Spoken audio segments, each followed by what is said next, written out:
I would not believe in myself anywhere near as much as I do if I did not do all that work and didn't go through that, horrible, emotional experience.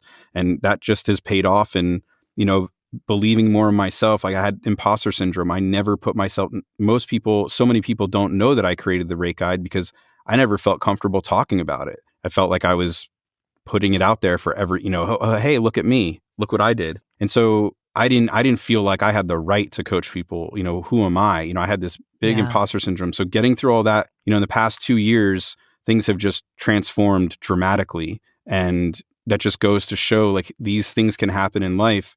And it may not happen right away, but like if you're putting in the effort and you know where you want to go, you can transform and make, something beautiful from, something that was a mess. Disinformation is spreading. There will be a surprise outbreak. Is the issue of pandemic. No social distancing at all. They said that they would express their concerns about the mask supply. Where's the mask? Where's the gloves? A second wave is... We all need some good news. A message for all the healthcare workers out there. Thank you. If you're looking for hope tonight, raise your hand.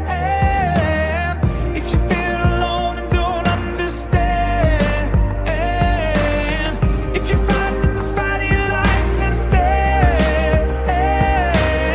From Santa Rosa, California, this is 19 Stories. I'm Cheryl Halling. My guest, David Toback, is a voice actor specializing in commercials, e-learning, and video games. As a former student of the Global Voice Acting Academy, known in the VO industry as the GVAA, he found another purpose in calling as the co-creator of its rate guide, a highly respected and invaluable resource serving the voiceover industry. In addition to maintaining the guide and coaching actors one-on-one on how best to use it, David is the Chief Operating Officer for the Academy. Prior to voiceover, David explored many paths that were filled with, in his words, obstacles, challenges, and difficulties. He suffered a horrific leg injury that almost resulted in the loss of his leg. While recovering, he went through a divorce that left him struggling to find his true purpose in life. It was through his pursuit of voiceover work that David experienced what he calls a spiritual revolution, explosive personal development,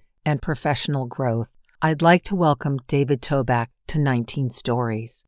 Thanks, Cheryl, for that wonderful introduction, and glad to be here. Thanks for having me. You are welcome, and I am so happy, David, that you are joining me and that you took time out of your busy schedule to do so. How are you doing today? I'm doing pretty good. It's been a little bit of a lax day, not by choice, but, just not as much as I wanted to get done. It's like, I got to prepare for this. And a couple things came up, that took me away from stuff. So it hasn't been as filled, but I'll make up for that later on today. But it's been a great day so far.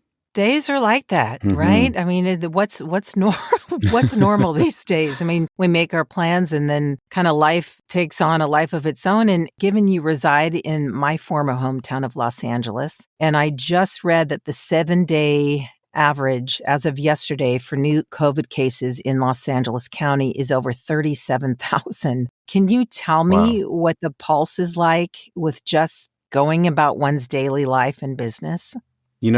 It's kind of the same as it's been. I think, it's been pretty safe in lockdown, in California compared to other places for sure, as far as mask mandates and things like that. So it hasn't been too much, but I think people have been like, oh yeah, let's relax on doing that, together. I had supposed to have brunch with a friend and it turned into 7 people and I was like, Yeah. So I think there's people being a little bit more cautious about what they're doing because of how transmittable Omicron is. I kind of don't do much. So especially, I moved to LA in June of 2020. So my existence in California has been a COVID existence. So it's kind of been about the same as far as the uptick. I think it's, I've just been like what I described, kind of, hey, let's not do those things like activities, definitely not going to a movie theater, not doing anything inside really. So just trying to go back to being a little bit more cautious. But I think a lot of people are kind of coming to the realization that they're probably going to get it at some point, especially with how bad Omicron is. And, there's only so much you can do. I mean, I know people that have, vaccinated, boosted, wearing masks all the time, and they've still gotten it. And you're just like, well, what else can you do? So I think some people, I don't know how much more they're going to do because Yeah. they're already doing a lot, so other than that, like I haven't really felt a tremendous pull, but yeah, I think people are being a little bit more cautious, not as, lax with maybe what they were doing before we had Omicron. I've heard that more and more lately of people just kind of accepting the fact that it's here and Yeah. that we may get it. And then that's just, I don't know, that's such a sad resolve, if you will, because it's not like that's the answer, but you're right. Like, what do we do with that, with Yeah. that realization? And wow, welcome to LA. And, Yeah. right now it's you and me, and there's much to talk about. And before we dive in, why don't you share what prompted your move to LA and where you came from? Sure. Well, you talked about the divorce that I'd gone through, and that was kind of the catalyst, wanting to do something different in life. I lived in Orlando since essentially 1998, since I went to UCF, go Knights. Went to school and never left. I think I went back home for like 6 months after losing my first job or something like that. But for the most part, Orlando was home for 22 years. And it just was, things weren't the same anymore. I had an entire life that was totally, just became different overnight, essentially. My friends, my friends are still my friends, but the dynamic changes when you and your wife are friends with these people. And now it becomes totally different, being married with someone for about 10 years, the way that your surrounding friends change too, even if they're not couple friends or like really good friends, even, like how many single friends do I have? And you take a look and you're like, not too many. Like I don't have anybody that's now a peer to me in my situation and not in the same life that I was living before. And so it kind of got very lonely. I moved in with my mom. My ex was the breadwinner at the time, and we'll kind of get to that, I think, through the injury thing that, you kind of led into as well. But I was pursuing voiceover and doing other things and just not making that much money. And so when we got divorced, I had no money. It was like, well, what am I going to do? So I had to move home. And then it was just like, well, what's my next step going to be? And so for, almost 2 years, I was at my mom's, growing, healing, rebuilding things, building my career more, and starting to kind of dive into becoming more of the person who I am today. And at some point it was, my goal was I wasn't going to turn 40 and be living at home at my mom's. And my birthday is June 16th and I left at the end of May. So I beat it by about 3 weeks. But that was the goal was, hey, I want to do something by the time I'm 40, whatever that is, if it was moving back to Orlando and with a friend. And it just seemed like there weren't very good opportunities. And as a voice actor, that can be tough to have roommates. It's it's a very, we need quiet. And my expectation is not going to be anybody's expectation in the world other than a voice actor or maybe an actor who has to do self-tapes on camera or maybe a musician. But other than that, like no one's going to understand the level of quiet and that I may need. And so that dynamic could be difficult. And I had a great opportunity to come live with a friend out here in LA. He said, hey, why don't you just come out here? And I tried really hard to convince myself not to. I came up with every reason why, this and that, why it wouldn't work. And I was just in bed and I was like, why am I making reasons not to go? And yeah, that was fear and resistance. And so I just said, screw it, I'll figure it out. And here we are. Thank you for touching on the fear aspect. Lying in your bed, thinking about all the reasons why, and then coming to the realization of why not. What pushed you through that fear? Like, where did David finally go, you know what, I got to face whatever's here? Was it the alternative? Staying where you were at was more fearful than actually going, let me try because it could actually work. I think that had some part of it, but I think really what it was is I was just calling myself out on my own crap. I ignored personal responsibility for a lot of the way, just my mental health or my mental well-being, the work that you have to do to grow.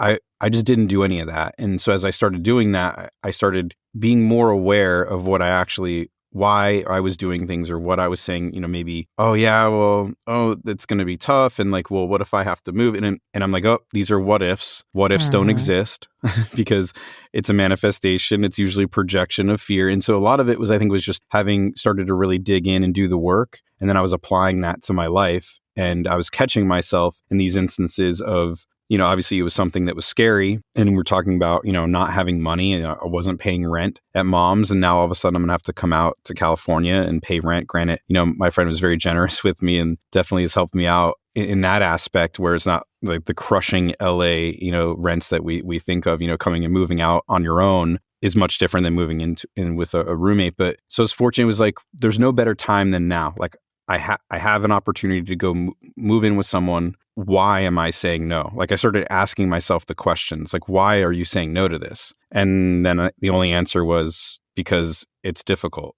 or it's resistance or there's unknown, which translates to fear and anxiety. And that's kind of how I just was like, you know what, just take a risk, like that's what kind of came through is like, I wasn't the person I was before when I was younger. Obviously I went through life. I got married, then I got divorced. Now I'm sitting at home. I don't live by myself. Where's life going? It was like, you need to take a risk and change. I needed a life change and an environment change. And I think the catalyst was just calling myself out. Like, are you going to do this? Or are you just going to make excuses again for why you couldn't have gone and lived in California after you had the opportunity, you passed it up and now you regret it. So I kind of just replayed exactly what I would probably do in my head later on. And just said, no, let's take the risk. What some people would be like, that's crazy, right? Like, oh, you just picked up and moved to California, which it really isn't.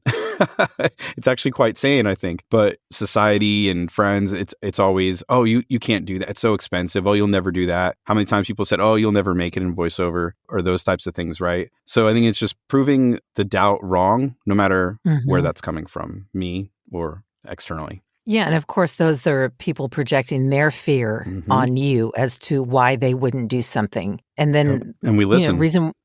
And we listen because we feed into their inability to take a risk. And it's safe to say, I think, David, that it's working out for you because we'll talk a little bit more about your online presence, but sure. Certainly in getting into your career. And if we can back up for a moment to your leg injury, sure. Because you've written about this on your website, you mentioned it to me in some of our correspondence, and you've talked about how it kind of set you on your initial course to pursuing voiceover. But if you wouldn't mind just sharing a little bit about what happened and how that injury obviously led to a life change, as something like that would. What happened and how did it lead you down the course of voiceover? Sure. It was a very interesting time. So 2014, 2 years about into being married. And during that time, just after getting married, I lost my full-time corporate finance job. And that's a whole other story too. But going through this, I'm trying to find different jobs. I have kind of just some job working at a car shop, installing aftermarket headlights and things like that. Because I love cars. Like, I just need to get something. I have volunteered for American Cancer Society for the Relay for Life for years. I was the event chair for 3 different relays for like 6 years, I think. And then I was a volunteer in other aspects through college and just dedicated a lot of time and energy to that mission. And at the time, my ex-wife was actually the chair for this event that we were participating in. So go to Relay for Life. And for those that don't know, Relay for Life is an 18-hour overnight event held by American Cancer Society in communities all over the world, over like 10,000 of them from years ago. So definitely over 10,000 relays across the country, usually held at schools and things like that. There's teams that come together and they raise money to donate to the American Cancer Society. And the event is held and you walk and you stay up, and it's supposed to signify the journey that a cancer patient would go through from darkness to light in the morning. So anyways, we go to that, and it's a long event. People play games, football, basketball, whatever may be around. And so group of guys, it's like midnight, we're playing football. And I went out to defend a pass and wound up running full speed into a generator trailer and hit my leg just below my knee on a steel beam, and it almost cut my leg off. Oh my gosh. Trigger warning. Yeah. I get them all the time. So the generator, it shouldn't have been there, even though I was involved. American Cancer Society didn't want to spend more money to have 2 generators so that they would be on the outsides of the field, which is normal practice. But, even for nonprofits, things are about money. And this relay was not doing well. And so they didn't want to spend an extra, $600-700 on another generator. So they put one in the middle of the field so that, you have spider boxes, people run power to it, whatever. Sure. And we just happened to be not paying attention. It's not like it's a painted football field. And, we're just out in the middle of, in the football soccer field at a high school. And I'm competitive. I was an athlete and I saw that ball in the air and nothing was stopping me from getting it. Because that's just how I am, except the generator trailer. That definitely stopped me from getting it. Kind of the trailer is a C-beam, kind of hollow, like maybe you'd see like a I-beam that goes up on buildings. It's like kind of half of that. And it's like what's on the trailer. It's kind of what holds the trailer together. And it's a steel beam. We'll leave it at that. Mm-hmm. And when you're running fast, even though fast. When you're running at your full speed and soft tissue hits like metal objects, it doesn't matter if they're sharp.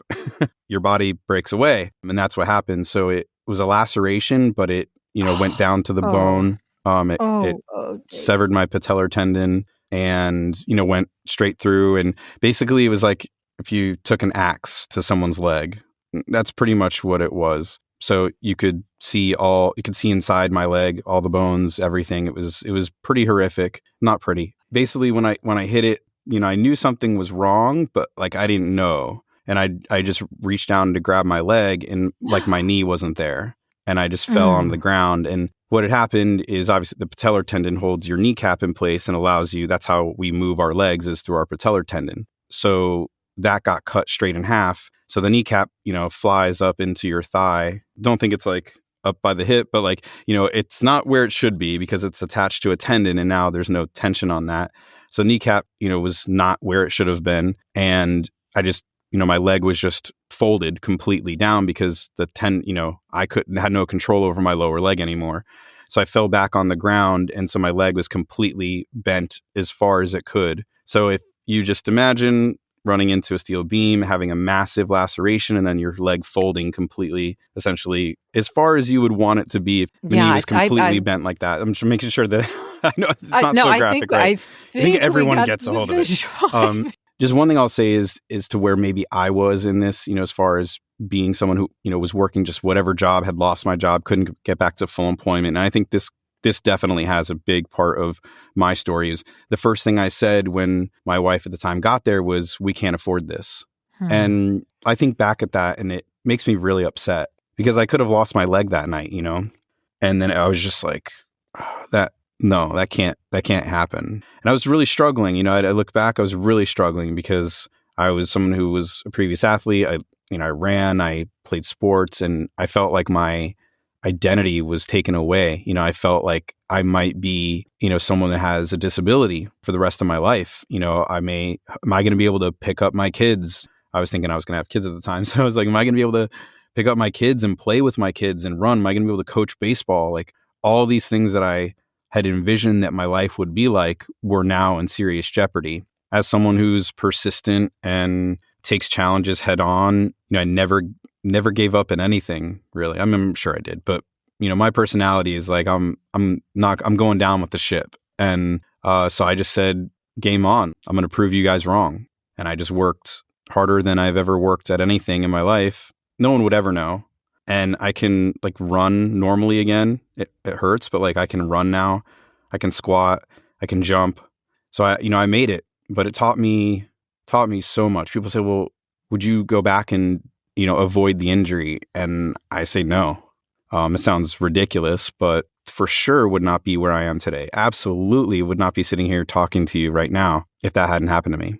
You mentioned, and this is a question I was going to ask you later on because I really want to talk about your work into voiceover and certainly the Global Voice Acting Academy. But I think this is a good time to ask you about, and I mentioned this in your introduction, your spiritual revolution. And what does that mean for you? I would imagine it came as a result of this injury, or was it something else? Well, I think was really my divorce. I mean, it was my divorce that forced me to reevaluate me in my life and what I was doing and what I was going to do. But I definitely think that was the catalyst to starting down that road because that got me thinking about my life differently. Like, I sat on the couch. First of all, I couldn't lay flat for like almost 3 months. It hurt too much just to lay flat. So I slept on the couch for a solid 2 months. I couldn't get into the shower for a month and a half or so. So I was taking baby wipe baths for, a month and a half because I couldn't get my leg into the shower. So, there's a lot of like contemplating about life, sitting, not being able to really take care of myself the way that I could before. I eventually, after several weeks, I was hobbling around and, making breakfast and, may have taken an hour and a half, but I was doing the things I needed to do. But I started really thinking about my life and what I wanted to do. I'd lost my job 3 days after getting back from my honeymoon, was on the search trying to find something, never felt like I belonged in corporate America, didn't feel like it was honest, and didn't live up to my values as a person, especially in my experiences with corporate America, Fortune 500 companies. And I felt like it was soul crushing and I needed to do something else. VoiceOver had popped up from a friend, and my ex kind of was like, here's a book. And I started looking at that stuff before I ever lost my job. And so when I'm sitting there contemplating, what am I going to do with my life? I don't have a full-time job. I have no career. I'm not making any money doing these odd jobs. I was working for a friend's window film company, doing bids on the computer 2 weeks after almost losing my leg because I felt so guilty that I wasn't making money.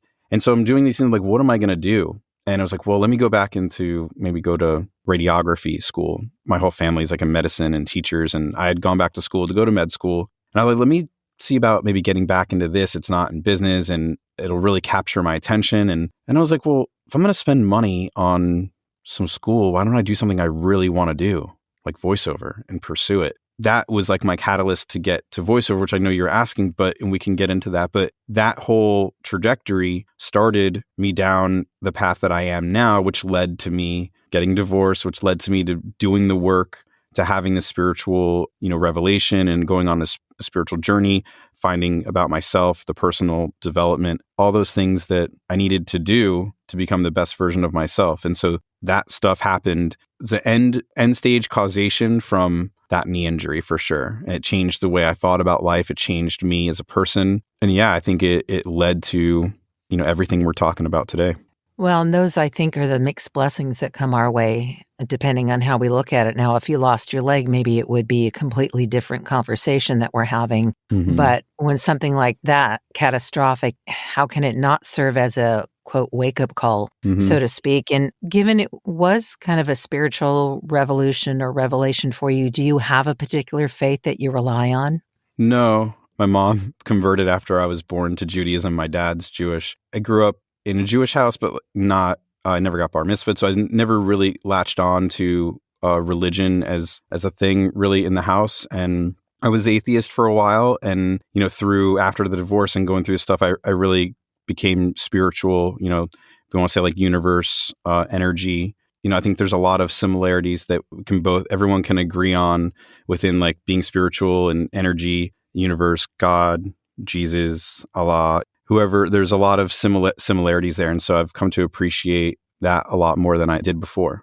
Something that obviously helped you get to this point in your life. This is the first conversation you and I have had, mm-hmm. but I have followed you both in the business and online and seen the transformation, certainly since you moved out to LA. A lot of what you've shared as far as just holistic health and taking care of your body, your mind, really applying a lot of what you just shared to your life and seeing the transformation in real time. So thank you for speaking to that. Let's talk about the Global Voice Acting Academy a little bit.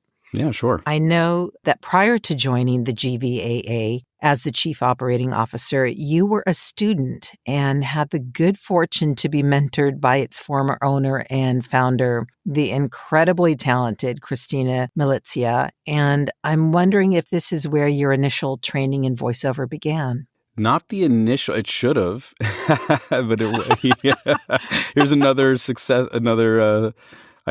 story of GVAA and what we do. But yeah, Christina still does own the GVAA, but she is not involved. So she's the owner. Okay. But just to make sure that everyone knows, what it is in case sometimes she's not involved. And some people are like, oh, I didn't even know Christina was involved because she's thank been you removed. For clarifying yeah, that. No worries. Thank you. My initial training came from while I was recovering from my knee injury, and I thought, I was like, oh, I'm going to get into voiceover. I'm going to do this. What do I need to do? Find a coach. And so what did I do? I looked for a local coach because that's what one would think, right? You go to acting, like this is the story that we tell. Almost every voice actor probably has this type of version of this. Like, you started looking, and the first thing you do is you type in the Google machine, and of course the local results come up, and you're like, oh yeah, a local coach, that makes sense. He got me 2 demos. It was, now that I know a lot better, it was not the best process. It was more coaching to a demo instead of learning how to be an actor and how to be a voice actor and how to analyze scripts and why you do things certain ways and what you're looking for and all these other things that, we teach voice actors, not voice replicators, And so what my training was the scripts that were on my demo, and all I did was rehearse those. And so if you can't get good at scripts over like 6 weeks, there's definitely something wrong. But I got the demos and they weren't horrible. I got an agent and I was like, yes, I've made it. Of course, you're saying that facetiously. Yeah. And it was like, it was in Orlando and this guy was in Tampa, 90 miles away. And so I went there and he had a connection with an agent in Tampa, and he said, oh, here, give him the demo and tell him I sent you, and they said, oh yeah, sure. So I was like, oh man, I'm so good. I got an agent, and so naive, and ignorant to the whole process, but that's where everyone is, right? So shortly while I was like finishing my training up and doing those demos, I found the online voiceover community. So I kind of was a few weeks too late, and so then I found the GVAA community on Facebook, and I was there, and, other groups, and I became one of the people that you and everybody that has been in VO for a while sees. You can kind of tell when the newbies come in and they're like asking all the questions that 7,000 people before have answered, and they're all the same questions that we all have because it's a weird and complicated and strange business. And so I found GVAA, started taking a class, and Christina took a liking to me. We had a consult, and I think we talked for 2 hours, and we just hit it off. And she kind of became an informal mentor, and then had a job come up from Craigslist, of all places. I don't know if anyone goes to Craigslist anymore, but that used to be a viable place to find. Yeah, more like 5 years ago or 6 years ago. Yeah, exactly. I started 7 years ago. So it was right around that time I got my first job, and I was like, they're like, yeah, what's your rate? And I'm like, what do you mean? I have an agent, and I was on voices.com at the time, and I was like, they tell you what you get paid. Like, what do you mean? And so I'm like, Christina, help. I'm like, what do I do? I have no clue. Zero. And she didn't get back to me in time. It was like $200. I think it wound up being some, like, ironically, I think it was like a local political spot in Florida from someone up north. But it was a very, it was a short job, or it was it was a non-broadcast type of job for a senior facility, like association or something. And so I charged them $200, and it probably should have been like $300 or $350, but I didn't know. So she's like, well, I would have charged a little bit more, but here's some resources. And I was like, oh, great. Let me make a rate guide for myself so that I don't look like a dumbass the next time someone needs a quote. Like, everybody else obviously knows how to quote their business, and I don't. I'm the stupid one who didn't figure this stuff out. So I made this sheet. I looked at, the sources she gave me. I looked at a couple other guides like Voices Guide and Edge Studio, and I kind of just formulated a guide with the rates that were out there for the different categories, kind of like what you see now with the rate guide. And I sent it to Christina. I was like, oh, I made this. What do you think? And she flipped her lid. She's like, oh my God, like, we need this so bad. Like, this is amazing. I'm like, what do you mean? It's just a rate sheet. Like, I was so flat. I'm like, what do you mean? And she's like, would you help me like do this and expand it and make this, like, we could really make this something that would benefit the community? And I was like, yeah, sure. I'm totally on board. And that's how the rate guide started. And then she had all the connections, coaches, agents, top voice VO pros. And we kind of just had everybody give us their rates. And, we talked about different things, where they would be, broadcast, usages, all that stuff. And I put it all together. And after the 2016 VO Atlanta, we released it. And, before releasing it, they asked me to come work for GVAA. And so then I was like, yeah. So here I am, like, a year, just over a year. So I started training in like October of 2014. So about a year and a half after starting, the very beginnings of starting this journey, I now found myself working for the GVAA and then in turn becoming something that I was not. I just had a job but my persona was that I was someone who worked at the GVAA and it gave me the worst imposter syndrome for years. And that's also another thing that I think is really pertinent. But yeah, so that's how I found my way to the GVAA working. And, now it's been 5.5 years. And in 2017, I kind of took over doing everything. We had to make some changes with the business and I'm talented, I guess. It was easier for me to do a lot of those things together than having it separated, and it made more sense for the business and we consolidated and honestly, so we could still be around, because of business. So it made sense. And I started just kind of taking things over. And that's when pretty much became the COO and I was in charge of all the operations. And that's really never changed until like now. We have a couple more people working for us. I just do different things now. But yeah, so I started essentially running the business, our direction for webinars and classes. And, every email that's been sent out since 2017 is from me. So I really kind of have been one of the faces and definitely behind the scenes, the GVAA. And it's been a very interesting road and it's a cool story and I'm extremely grateful. But that's kind of how I got into working, with the GVAA. I'm sure you're aware of what an amazing way to enter into voiceover with such a talent as your coach and mentor, and certainly the really fast trajectory that you took or have taken within a 5 to 6 year span from being a student to creating this guide so quickly to now being the chief operating officer. And if you could speak for just a moment for those who may be listening who aren't in voiceover, because when I talk to voice actors, it's easy for us to kind of get into our lingo and just assume that people listening would know what we're talking about. But could you speak for a moment about the academy and then why would a voice actor need a rate guide? Well, why would I need a guide if I have an agent? So if someone does or does not have an agent, how does this guide serve voice talent? So the first question being what the Global Voice Acting Academy is, kind of its umbrella description, if you will, and then how does the guide serve talent?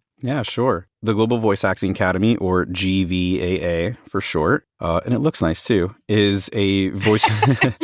It's an online voiceover academy based out of LA, but we do everything online, so we're global. We help people get into the business. I shouldn't say the right way because there's no right and wrong way, but we help people get in for longevity and to get into the business the way that almost everybody, how they want to get in when they want to do voiceover. They don't get in to do, cheap jobs. Everybody wants to be in animation or character doing big time commercials. And there's certain ways that you need to go about how you get into the business, navigate it to kind of set yourself up for a career that could lend to those. It's very easy to just go after money in this business instead of craft. And so we're a little bit more on honing your craft to have the type of business you want and helping people to kind of get into the quote unquote the real professional world of voiceover, where saw a commercial on TV, like, oh, I auditioned for that. Those are the things that most people want to be doing. And it's very easy to kind of skirt that to use other ways of getting into the business. So we really try to educate people on effective ways to get in the business for good business longevity and within voiceover and voice acting. So how we do that is we have one-on-one coaching with some of the best coaches in the industry. At least aside from me and Sean, everybody else is like 20 plus years of voiceover coaching experience, top names in the industry. We do webinars, workshops, and classes built, all live on Zoom, built on around different topics. We try to be very timely and current and not just do things to do them. Like we used to do commercial 101, commercial 102, and just keep doing that. And we really felt like we want to do things that are impactful in the now. And we supplement around it with the performance training and things like that. So we're doing a lot more webinars and things that are impactful information at this point. But we have workshops, the one-on-one coaching, we do demo production. And then we have an amazing membership, which is live coaching based, which we do multiple coach workouts throughout the month. Everyone gets access or gets to participate in 2 coach workouts per month. You get Q&A webinar. We do rate negotiation advice, mentoring and guidance through the business and things like that. Then there's other stuff too, but that's kind of what the focus is. And so that's how we kind of get our performance and business training. And we kind of cover all the areas. And so we're there. Our main goal, like our business was not started to make money. And if you saw our balance sheet, you would agree. But GVA was founded because there was too many people out in the world taking advantage of people's dreams of voiceover, having workshops on the weekend. Oh, $5,000, leave with 2 demos and you'll make $100,000. Like all of these dream chasing things that are just scams. I went to a coach that was really coached me to a demo that really aggravated. Like if someone does that now, I do not want to be associated with them because I think that they're taking advantage of people that are paying them. And I view this as more an education role, not as this is my business. There's no formal education for voiceover. Well, I shouldn't say none. It's very few and far between. It's not like theater or drama in college. Like you kind of know you can go to drama school or something. That doesn't really exist in voiceover. And so we have a lot of people that are just out in the wind, figuring things out on their own. And people spend money, it's their dream. And I take that really seriously. I take that responsibility of making sure that we're doing right by them. We take that extremely seriously. And we don't just do things. We give people back their money if they're not ready for a demo. They buy a demo and they're not ready, they don't do it. We're really serious about that. And it's not about us making money. It's about them following, improving, following and making their dreams happen. And that works great for both of us because they're doing great, then we're doing great, right? So that's where our focus is. I wasn't there, but GVA was created to offer that to the community, offer the best coaching in the world to anybody, anywhere. And that's one of the major reasons why there's so much online coaching, I think, is us, as far as, we were one of the first people to do it. So we really take that seriously, and that's what we provide the community outside of just goodwill, information. We're always giving back. The rate guide has been free. We can get into the rate guide now. The rate guide has been something that has been free to the community forever. It's something that we put a lot of work and effort and energy and time. And, we spend money upkeeping our plugins. And, we've done that because the beginning we believed like a rising tide's going to lift all ships. And yeah, I love that. The rates and the reason why the rate guide was so needed. And if you're not in voiceover, you won't understand how important the rate guide is and has been.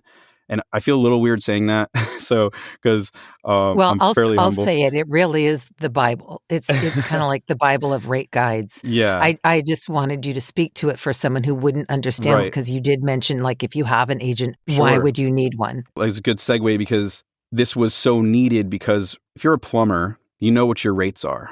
You know what Yeah. you charge for going in and doing a house call, for unclogging a drain and blah, blah, blah, blah, blah. You know the pricing. There's no way you go into a job and not know how you're going to charge it. VoiceOver is the exact reciprocal.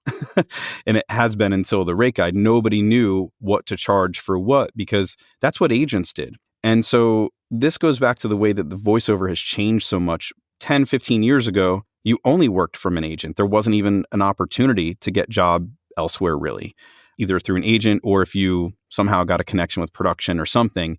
A lot of it was like network, like, oh, hey, Dave, can you do this? You want to come in and do this thing? Like, I've seen some older, stars in VO, and they're just, it's like, oh, hey, John, we got you. Can you do this thing for us? And he's like, oh, yeah. And he's like, oh my, that's how he got that job. That's, he's like some celebrity, you've heard his voice, because that's just the way the business was really small, really small. Everyone kind of did like animation. There was like 10 people that did everything years and years ago. So as the business has changed, that was the way that it was done. It was done through LA and New York, Chicago a little bit. And it was really kind of guarded by agents and the casting director process. Well, the internet happened and that changed everything.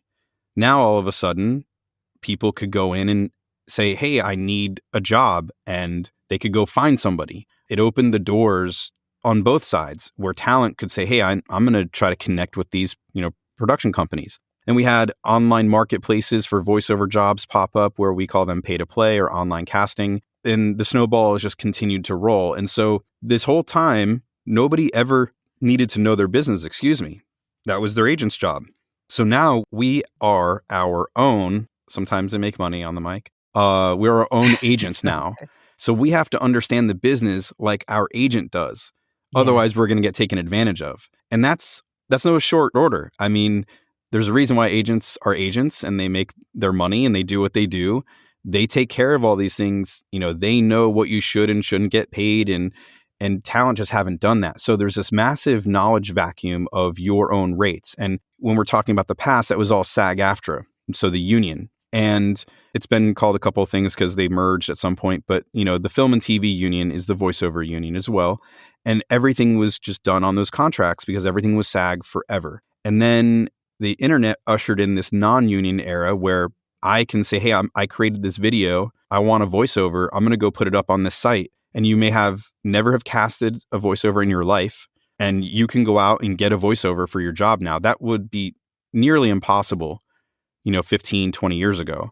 So the game has changed so dramatically. There is a massive vacuum of understanding the rates of our industry. So when we put together this rate guide, it just shot through the stratosphere because everyone was like, oh my God, like this is what I've needed. Minds are blown because it's just all there right in front of them. And now someone has the ability to look and see like, oh, this is what I should get. This is what I should charge for this type of work. And the reason why it's so complicated, a lot of people that aren't in voiceover don't know, would just think, oh, you get paid per hour or it's a flat rate. Like most people, like a plumber, oh, it's $125 an hour. Well, no, voiceover is charged based on what the work is. So if it's a TV commercial that the company is going to use to make money off of your voice, they buy that based on how long it's running. So they pay a usage fee, just like they'd pay a usage fee for the ad space that they're going to use to put their commercial on.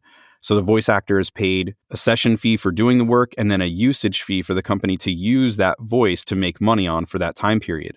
Now, if someone's doing an audiobook, it's totally different. And you actually have much less money for audiobooks. And if you're doing e-learning, it might be a per word or per minute rate. And that's a lot of work as well, usually big projects. And then you could do a 2-minute explainer video. What's that rate? There's all different types of genres. And the value of that work is different based on the end product of that work. And so you have to understand, A, what is the genre that I'm doing? And B, what's the value that holds? Then understanding the rates and then being able to stand up to them when you're a hardworking voice actor that is just trying to book their next job. And you got one sitting in your lap. And you're like, well, now, what do I charge? And then you have to feel, and then even though you have that information, then you have to feel confident charging a rate that you deserve. Because there's so many rates out there with the internet, with the online casting, with the amount of supply of, we'll just say, quote unquote, voice actors, because some people, you listening, you've never done a voiceover. If you have a credit card and you have a microphone, doesn't matter what mic, you could use your phone or your computer. You can get online and do an audition for jobs that Cheryl and I are auditioning for on online casting sites. If you're on one, Cheryl, like that's the barrier to entry is a blade of grass. So now companies realize that, and companies are in business to make money. And a lot of companies don't care about the quality or standards of paying talent. They'll make their money on the backs of talent. I mean, this is the way business works. Like you look to find the cheapest way you can do something. Some companies have healthy budgets and they want really great talent. Some companies could care less.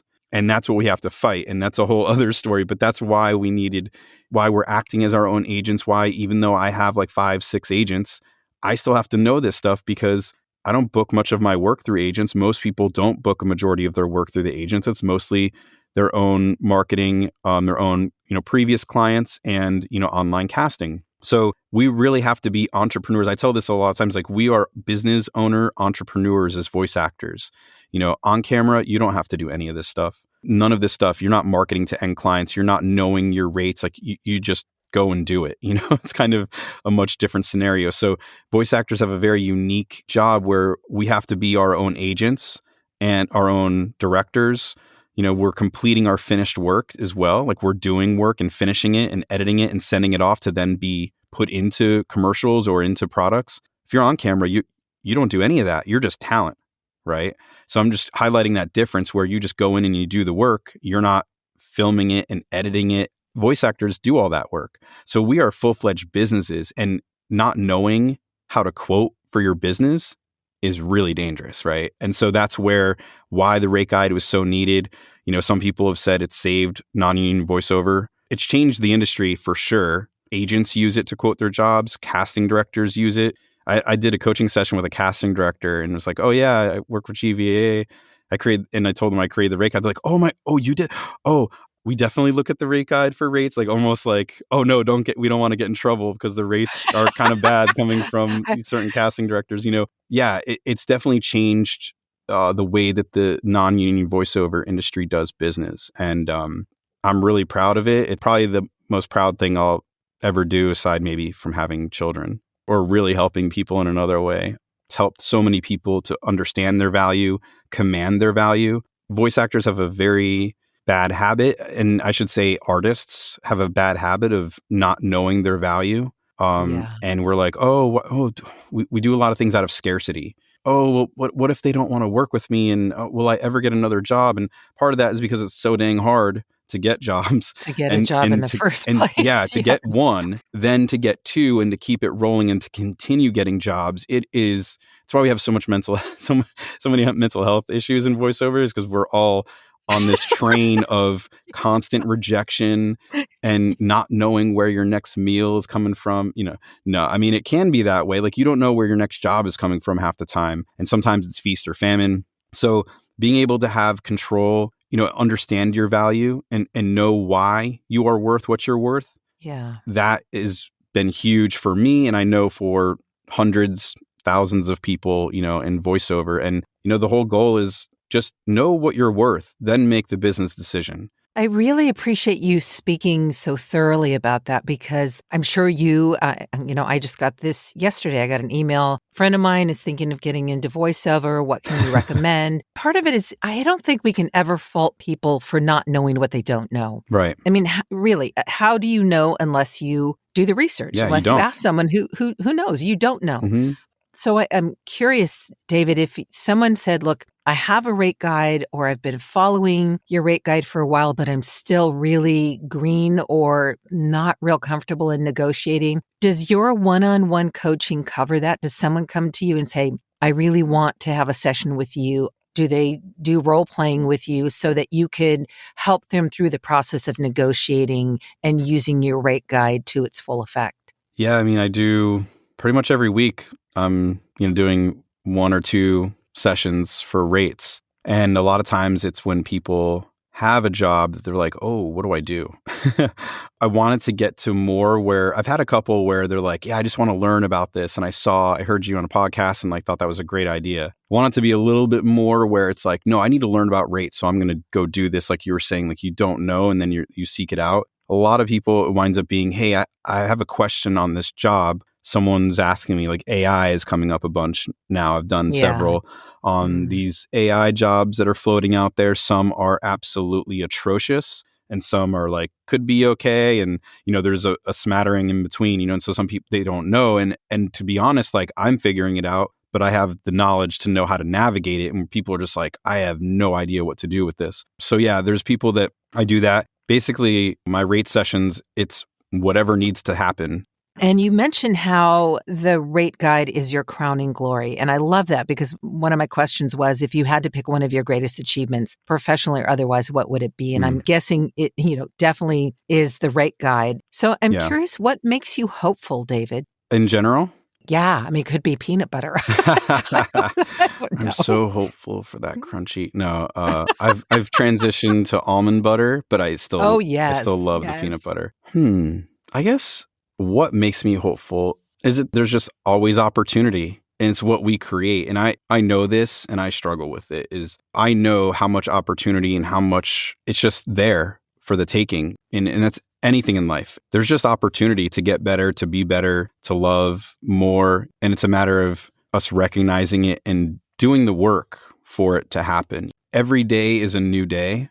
And that the present moment, anything is possible. And that's what really, I think, my meditation practice has taught me a lot of presence. And I think that presence brings hope, because we're only as good as we are right now. Like you said, have plans a little later. I could die in a car accident on the way there, and nothing is given, right? So all we have is right now. And so that gives me hope, because we can change, our life can change tomorrow. It's not written. And I think my life is a microcosm of that. The dude that just went home and watched TV until I went to bed, wasn't doing anything interesting, never read, never did anything outside of go to this 9 to 5 that I really didn't work that hard at, and then go home and watch TV. And that all changed with my knee injury, essentially, and like going through that and saying, hey, well, I want to do this voiceover. Well, I was doing a lot. I transformed the way that, because I wanted to do voiceover, and life changed. And, I'm not the same. Like my habits aren't the same.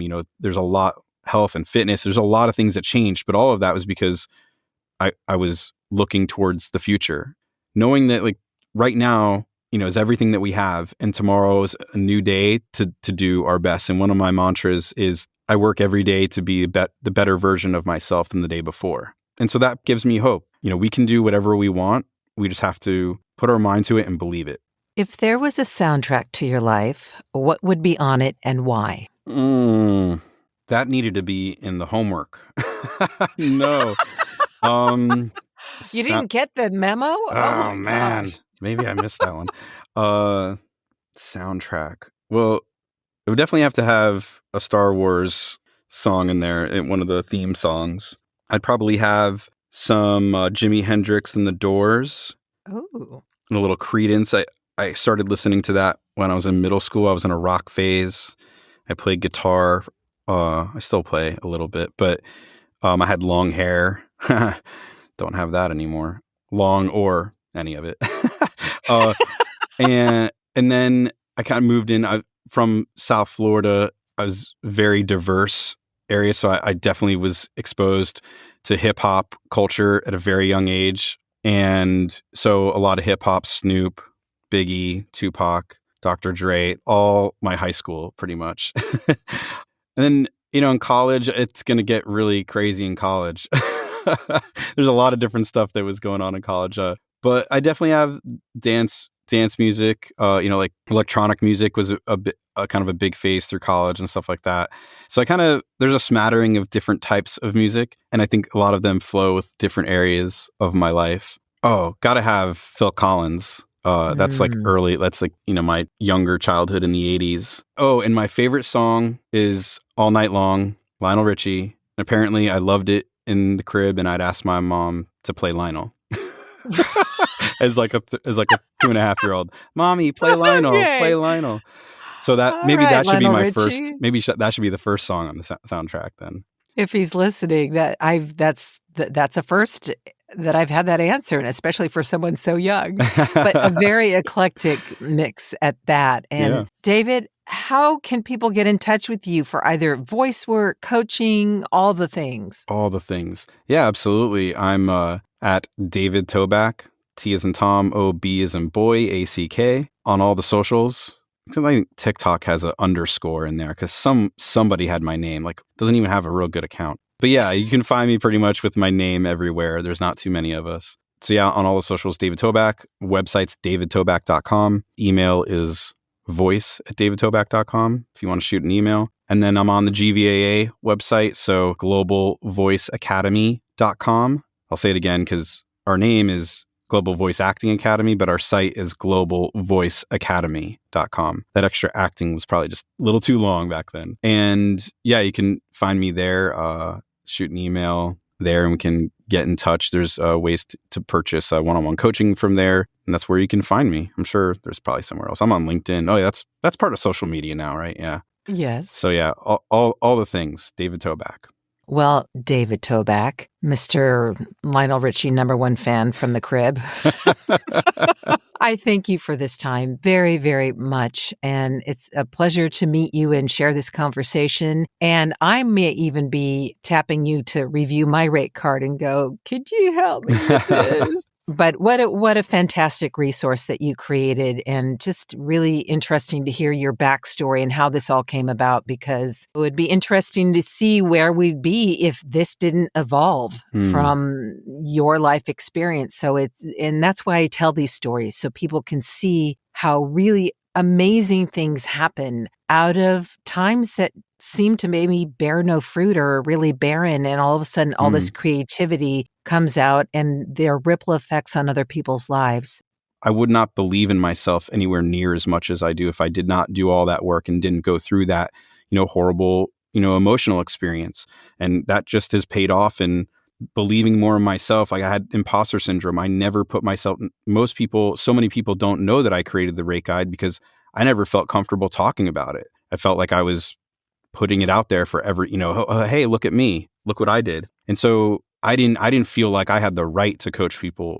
Who am I? I had this big imposter syndrome. So getting through all that, in the past 2 years, things have just transformed dramatically. And that just goes to show like these things can happen in life, and it may not happen right away, but like if you're putting in the effort and you know where you want to go, you can transform and make, something beautiful from, something that was a mess. And I think that's the inspiration that I like to leave with people, because a lot of times it's really easy. You have two options when things happen. You can either take it as a challenge and take it head on, or you can let it control you and ruin you.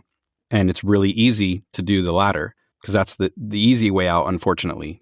And the hard way is to really dig in and do the work and believe. And so if I can give that as inspiration, then that makes me a happy person. Well, we will leave our audience with that bit of inspiration to help fuel whatever it is that they're going through and moving through at this time in life. And so I, again, thank you so much, David, for joining me and sharing a bit of your heart and your life story. And I'm sure it's not the last conversation we'll have, but it was a delightful first one. So Great. Thank you. Likewise. Thanks so much for having me. I really appreciate it. You're welcome.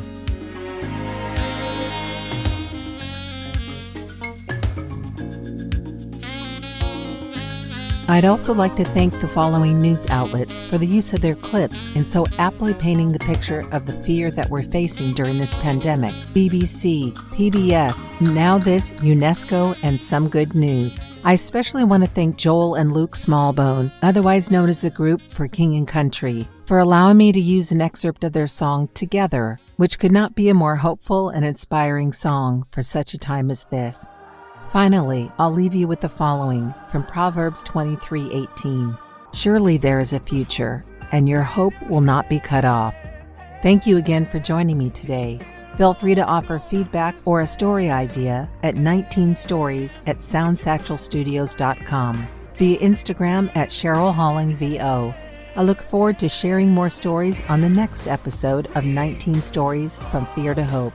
Until then, stay healthy and hopeful. Together with our differences, together we are bolder, braver, stronger.